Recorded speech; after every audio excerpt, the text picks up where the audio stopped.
You're listening to The Sound of Pursuit, coming to you live from the PI Education World Headquarters right here in Nashville, Tennessee. I'm Hal Humphreys. And I'm John Nardizzi from Boston, where I run an investigations firm that covers New England and write crime fiction. And if you haven't had a chance to check out John's crime fiction, go on Amazon. Google John Nardizzi. Find it, buy it, read it. I can tell you without hesitation, it's really fun work. Appreciate it, Hal. I know this is not a sales pitch for your writing, but it's so good we've got to share it. Appreciate that. Let's get civil. Let's talk today about civil lawsuits and private investigators. You know, I know a lot of times we talk about you and I both are involved in criminal defense work, and we talk about that. We're passionate about that, but there's a whole world out there of investigations that have nothing to do with criminal courts. What are some examples of civil lawsuits? Yeah, civil lawsuits oftentimes pay the bills. There's a great line from the film Civil Action, which is from actually this area, Massachusetts, where the quote, it's the plaintiff's attorney, Jan Schlichtman, I believe his name was, says, "Lawsuits are war." And I think that's a great intro because there's a lot of money at stake, and some of the cases that we handle and other investigators would handle include like toxic torts, chemical dumping, sexual harassment cases often are very, very big cases involving a lot of moving parts, witnesses in different states, background research, wrongful death cases, and civil rights cases as well on wrongful convictions. So those are some of the big ones where we get involved and other investigators get involved in the civil area.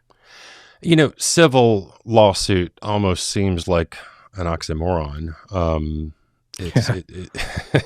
Nothing civil about it, right? Nothing civil about it. But, you know, good civil attorneys that are out there practicing and civil lawsuits literally are anything that fall outside of the criminal courts, any civil court. So family law, med malpractice, child custody cases, all of those things fall under the civil heading, and again, it's like anything else in the private investigations world. It's a huge, broad area of practice, and there are some real niche markets drilled down in there. I know we were talking earlier, I've done a good bit of med malpractice work over the years, and I know you've done some med malpractice work. Talk to me about that. What does that work look like? Yeah, the medical malpractice area is a fascinating area, and a lot of times people seem to think that it only involves surveillance, which is not the case. There's obviously an injury aspect to any medical malpractice case where you may do surveillance, but the average judgment, I haven't seen the actual number in the last few years, but it's huge in terms of if you go to trial in a malpractice case, you're talking $1 million judgments. So law firms, they fight these cases hard. Again, nothing civil about these. This is war. Both sides feel very strongly about it. So we just had a situation involving some witnesses who had very questionable background, extensive involvement in the civil courts with multiple, 18, 19 cases throughout different jurisdictions.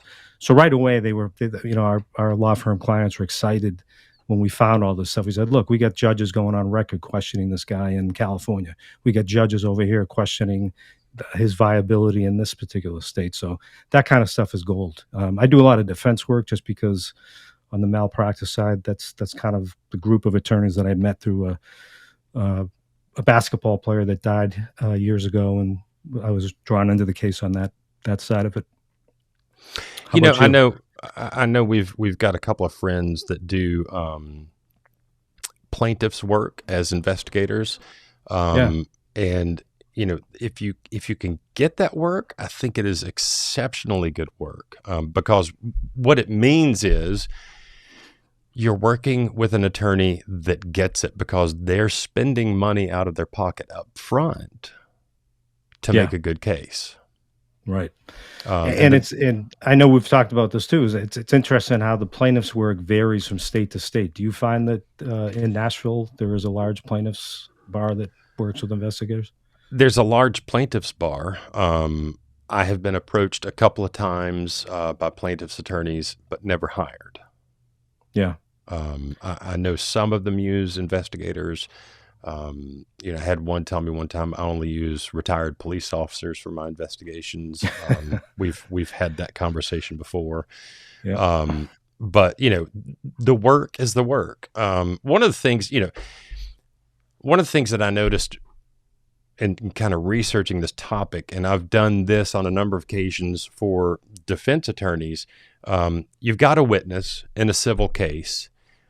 They have some information, they have a piece of fact, they saw something, whatever, and they can be really helpful. But since it's a civil case, they don't want to get involved. Yeah. I don't want to get on the stand and say that. Well, I've seen private investigators do really good work by approaching those people and asking them a series of questions and putting together a report. And then if the witness says, "Oh, I don't want to get involved," whatever, it opens up the possibility of giving them a subpoena and inviting them to court that way. Yeah. Inviting is the right word. And I find that you're right about that in civil cases. I sometimes feel like on a criminal case, people seem to understand what's at stake. It's somebody's life, and oftentimes they feel obligated.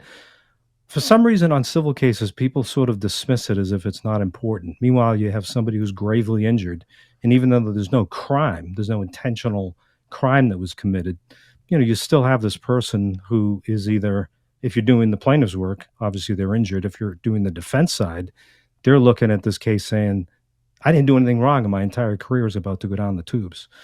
So there's a lot at stake, and you have to really work with witnesses and explain to them, look, this is a process. We can make it easy now and talk about things. We're just going to get a report from you. Might end there, might not. As you said, we might have to subpoena you down the road. I think just communicating that with witnesses, I think, is one of the most important things. You can the rules. You can explain the game. What's out there? What's going to happen? What's the time frame? I think that's key to getting cooperation. Yeah, and I'm thinking specifically of I was talking to a client a couple of weeks ago, actually. It's an acrimonious divorce case. She's mad at him, and they're on social media mouthing off at each other. There's a whole bunch of stuff going on that probably shouldn't be going on. But in the process of working through his situation, he had done some self-investigation, which I always recommend my clients don't do too much of that. But he'd done some self-investigation, and he'd talked to a couple of folks who said, "Oh my gosh, she's doing this, she's doing that, and I saw her do this." And they've got really good information that would help his case. But when he says, "Hey, I need you to talk to my attorney and testify," I don't want to do that. Yeah. Yeah. And I think that's where a good investigator comes in, because I mean, you've probably seen this too, where some law firms will actually send out attorneys to do the investigation. And then usually about a week after, I get a phone call and they say, "Hey, we sent an associate to the house of the key witness, and it didn't go so well. Do you guys want to jump in on this and do it the right way now?" So do you sometimes see that too with law firms that are trying to save a little money and do it themselves? I've got some amazing attorneys that I work with. Every time one of them insists on going on an interview or something like that, it changes the flavor of the interview, it changes the process, and it just seems to gum up the works. Now, that said, some attorneys are just amazing at that. But generally speaking, attorneys are there to know the law. Yeah. And to see how the law applies to facts. Right. And I don't know if you've picked this up, but oftentimes I feel like it's the attorneys who have kind of a quieter demeanor who are actually better at doing investigations, because they don't feel that need to insert themselves like almost that stereotypical aggressive cross-examination, which just is, you absolutely cannot do that when you're standing in somebody's house. Yeah. And I've had to physically back attorneys away some attorneys have accompanied me. At one time, I remember literally sticking my forearm in between the stomach of the witness and the attorney and saying, "Hey, just, let's settle down and just go back to talking," like we Yeah. did the first interview when you weren't here. Yeah, But yeah, and again, some attorneys are great at it, some are not. And I think, like you said, the attorney that has that kind of swagger, bolster, like yeah, yeah, they know the law really well. They know how to make arguments really well. Sometimes they don't know how to deal with individuals really well. yeah, All that said, I'm thinking specifically of a couple of attorneys in Texas that I work with that are like, they're great with witnesses. They're yeah, fantastic with them. yeah. And I'm thinking of one of the best attorneys that I worked with, who's now a judge. He had the quietest demeanor, very calming. He was great. The two of us were right in sync whenever we did interviews. Sometimes he would come along, not on. If I had 10 interviews, he might do one, the key witness, but he had the right approach. And I think the part of that is we can teach attorneys, and a lot of times attorneys they pick it up. Afterwards they'll tell me and they say, you know what, I don't really think I should be here with you. Right, right, right. I realize that I'm jumping the gun. My pace is It too quick.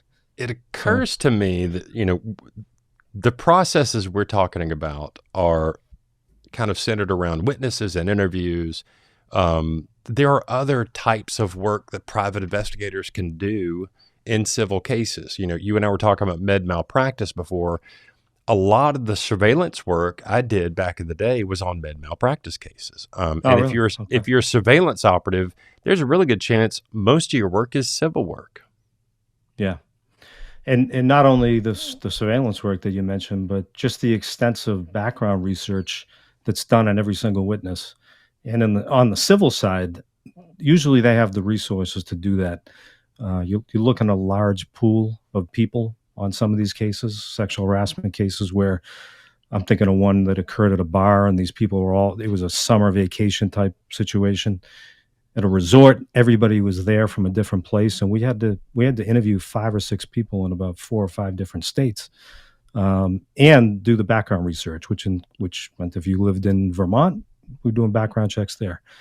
And do you find that you're doing a lot of background research on the civil side, both social media and in courts? Every time, every Yeah, time.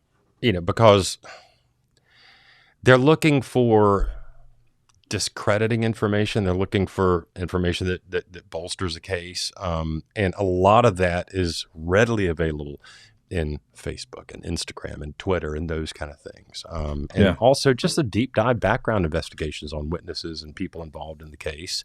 Um, you know, Here's the thing. Civil cases can be incredibly fun. And like you said, they can be the bread and butter work that allow you to do some other cases that you really, really love doing. yeah, I like working yep, on civil cases. I don't do it as often anymore because I've kind of focused on criminal defense. But there are so many things you can do as a civil private investigator. We yeah, talked about personal injury, workers' compensation, business disputes, missing persons, domestic cases, child custody cases. All of these fall under the realm of civil suits, and there's a lot of work to be done in a bunch of different areas. yeah. Talking about interviews, John, you and I both do a good bit of criminal investigations. How are things different on the civil side for an investigator? The big difference that I see on civil cases, especially ones that are based here in Massachusetts, are the level of written documentation. Partly that's due to something called reciprocal discovery, which versions of that exist in different states. It just means on a criminal case, everything that you write is going to potentially be turned over. It's supposed to be turned over to the other side. As a result, a lot of times attorneys will tell you, "Hey, we're not going to use these 7 witnesses. We don't want anything in writing. We want a written report, or we're going to meet and talk about these people." The civil side is different. Oftentimes you have 3 or 4, sometimes 5 law firms, people representing different co-defendants. So everybody wants a written report, and it's not discoverable in the same way. This would your investigative report is kind of considered classic work product. Discussions with the client will be attorney client work product, but the report itself is distinct from that. So if you talk to a witness, the other side just can't ask for that report. Are you seeing that a lot too? That you sort of have to document everything and prepare it for different lawyers at different firms, and they all expect that and want that. Absolutely. And the thing that I find interesting about the civil side is I've got several of my attorneys that work on the civil side will say, do not memorialize anything until we talk. They want to know what's going to be written down, because in Tennessee, and I think in Texas as well, even though it's considered work product, it is more discoverable than it would be in a criminal case. So I'm constantly, like my attorneys in Tennessee, when I'm working on civil cases, say, do not record your interviews. Yeah. Make your notes after the fact, put together a really detailed notes on the conversation you had, but don't record it, because they don't want that stuff memorialized necessarily. Yeah, and that the point of recording with permission, obviously, of the witness, that's always a big issue, because no attorney wants you to document something that's going to hurt them. Right. So most of the time, they'd rather have, even if your report has sort of damaging information, it's certainly better than having a recording that you spent 50 hours traveling to Alaska to interview this one guy that's going to sink your case.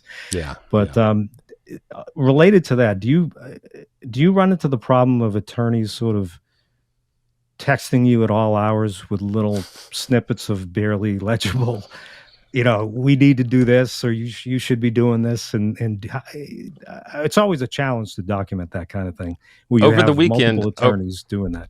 Over the weekend, I've got a dear friend. We've been friends for a long time. He's an attorney that I work with, and he was getting ready for a trial that starts tomorrow.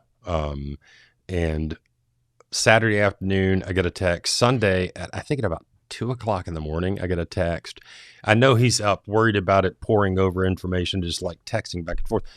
Literally, I will screenshot that text and then send it to my digital work file, so I've got a record of it. Yeah. And I do something similar where I'll either do that, and I keep something called just a witness task memo, which is only for us. It's for the internal team, about 3 of us here. And it's just a running list. There's nothing too sophisticated about it, but it's just the date, so-and-so emailed, they want this done, and they want background research in Hawaii. So when they get the bill from my researcher in Hawaii, they're going to pay it, because I got the proof here that somebody asked for it and we did it. But I that was one of the things that I learned early on, and I credit my my colleagues and the first firm I worked for really drilling that in, that nobody's really ever going to ask for that. Nobody's going to want to see your witness task memo. But we think differently than attorneys. They're thinking, as you said, how do you take these facts and apply them to this case? We're thinking, we got 57 things to do. They're in different states. They involve different people. Somebody's got to parcel this out and do it. So it's really important, I think, to have some sort of document that tracks that for you. Yeah, absolutely. I saw one last week, a meme. We love our memes over here. Kim's always sending me snippets of memes. And this one was, what do you call it when 2 men get together and mansplain? I'm ready. You call it a podcast. Hey, there we go. It is bumping right up against the halfway point. I do want to take a moment to say thank you for listening to The Sound of Pursuit. John and I have been enjoying this process for the past couple of weeks, and we're going to continue to do it going forward. We're going to talk about things related to the investigative world. If you need continuing education to maintain your license, come join us at pieducation.com. We've got a lot of good courses on there. We'd love to see you in a class. I'm going to be teaching, I call the course, Can I Get a Witness? Ooh, great name. It's a live 6-hour course on interviewing witnesses and the entire process. And I tell my students in class all the time, I'm like, look, everything that I say in this class is a absolute best case scenario. there's almost no chance you're going to be able to do all these things, but all of these things are things you can use part of your toolbox in the process. So if you need education, please join us over at pieducation.com. We would love to have you. John Nardizzi up there in the Boston area. I'm Hal Humphreys down here in the Nashville area. And we'll be with you every week to talk about investigative things. John, moving on, I was doing a little bit of research on this topic before we got started, and it occurred to me, I talk about Pursuit Magazine as a resource all the time, so I just hopped over to Pursuit Magazine and did a simple search on the magazine for civil, and literally we had several stories that came up. Again, I remember these. These are great articles. Just different things to think about. If you're a private investigator, if you want to be a private investigator, go to pursuitmag.com, check it out. It's a free resource available to anybody out there. We've got a lot of articles. Here's one by Dean and Karen Beers on interpleader insurance investigations. We've got one on asbestos investigations. I worked on one of those several years ago for a Volkswagen Group of America. Amazing, fun, deep dive research work that took me to the Church of the Latter-day Saints to go through their database. It took me to the library to go through old city directories. It was a fantastically fun case. So, asbestos cases, again, civil cases, you're looking for judgments and stuff like that. If you're interested in learning more about different aspects of the civil side of things, Tyler Maroney has a book out called The Modern Detective. We were lucky enough to spend a little bit of time with Tyler on the phone in a setting just like this and talk about his book. You can check that out on Pursuit Magazine. And then last, I know I get in trouble for this, but, here he is. John thinks I have a crush on Brian Willingham, and truth be told, I'm convinced. I kind of do. I mean, Brian's a good friend, and here's the thing about Brian. He shares information freely on his website. This is an article on his blog on how to use a private investigator in civil lawsuits. He's got 5 scenarios, really good stuff there. Check it out if you get a chance, and that's at diligentiagroup.com. And now the love fest with Brian Willingham has stopped. Let's get back into the conversation about civil suits. One of the things that I think is really interesting, and I've done a little bit of this work, class action lawsuits. Yeah. Trying to track down potential members of a class. Have you ever done any of that work? I have. Yeah, I have a couple law firms in that area. One of the interesting things that can be done with class action firms is the volume of locate work is considerable. So you have to come up with alternatives. So sometimes they'll contact us and say, we got 10 witnesses or 10 clients or 100, 200 even, which is a range. And we just do that, the normal rate. Other times they'll say, we need to get a text message out to 10,000 class members in New York. So in that case, you're starting to look at how do you do that? How do you locate 10,000 people at a reasonable budget? And I think that's when you go to your database firms and talk about processing that number of names. And obviously the hit list is going to be, or the hit ratio will be lower. We find that it's going to be considerably lower than us actually, checking everything and looking at real estate records and deeds and assessor and making phone calls and really narrowing down this witness is at that address. But sometimes class action firms are totally comfortable with a hit rate of just getting out a text message or an email or a letter to, 50 to 70% of a list. And that's fine. So that work is out there as well. And there's also, you see attorneys advertising, have you or a family member been impacted by the water at Camp Lejeune? That's one way to find class members. But you know what? I've worked with private investigators that have, they maintain memberships on job posting boards, and they routinely go through resumes to see, where someone may have worked in the past. And a lot of times that's a good way to find class members. LinkedIn is another fantastic resource for that kind of research because everybody puts their resume on LinkedIn. Yep. And Indeed as well. And I even remember the day when Monster was the monster, and that was that was, the original source for that kind of information. Everybody needed a contact at Monster to sort of screen for resumes. Whatever happened to Monster.com? I know they're still there, but you don't hear about it as much. I have no idea. See that? Times change.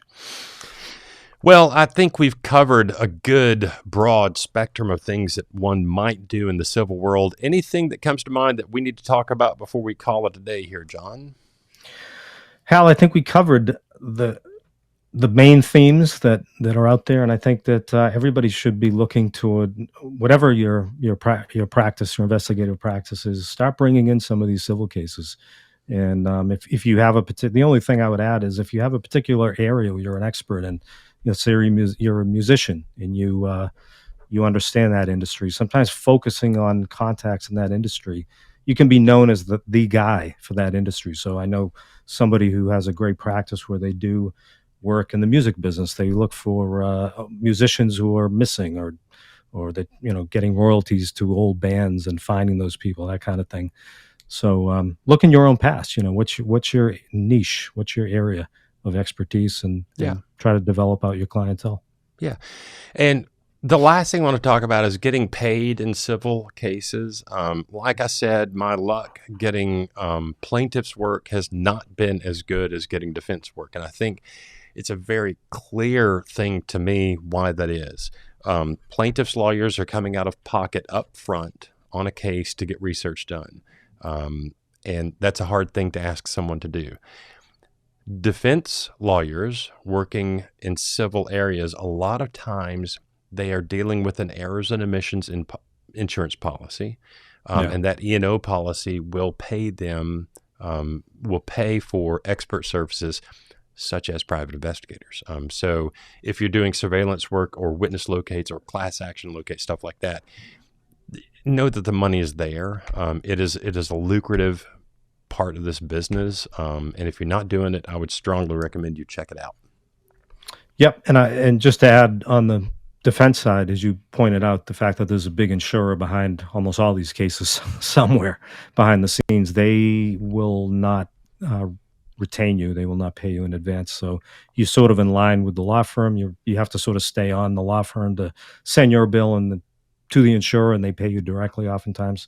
It is different. And with any kind of plaintiff's work, I get the money up front because just like we talked about a few weeks ago, defense attorneys get their money. They should be talking to their clients about getting you funds as well. Same scenario applies on the civil side. Yeah. Do not be left with the bag in hand. You should be retained by that plaintiff's firm. Absolutely. Absolutely. Well, John, man, thanks so much for taking the time this afternoon. For everyone out there listening, you've been listening to The Sound of Pursuit. I'm Hal Humphreys. I'm John Nardizzi. Great to see you again, Hal, and we'll get together again next week. Yes, we will. And now a quick word from our sponsors. The Sound of Pursuit is brought to you by OREP for all of your insurance needs and Investigator Marketing.